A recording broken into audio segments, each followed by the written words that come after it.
Hi guys! Ngayong araw nga pala ay magluluto tayo ng dinengdeng ng mga Ilocano.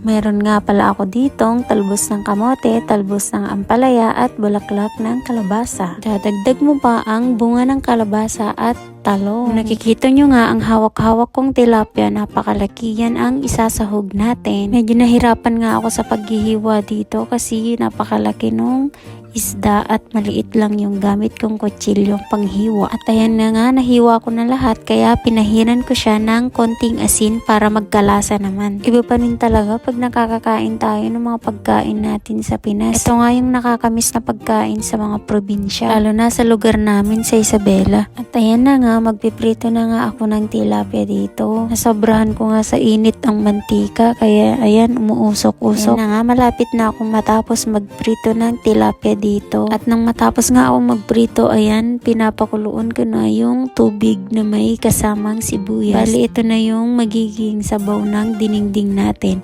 Ayan, nung kumulo na nga, ay nilagay ko na yung bagoong. Konting pakulo pa bago natin ilagay yung mga gulay. Ayan nga, uunahin nga natin ilagay yung kalabasa at saka talong kasi matagal silang lumambot. Unlike sa mga dahon-dahon ay saglit lang kasi yun. At nung malambot na nga yung kalabasa at saka talong, isinunod ko na yung mga dahon at bulaklak ng kalabasa. Bali, saglitang pakulo lang to kasi mabilis naman maluto yung dahon. At nung okay na nga yung gulay, ayan, nilagay ko na yung prinito nating isda. Diba? Ganyan lang kadali magluto ng dinengdeng. So, hanggang dito na lang ulit. Salamat!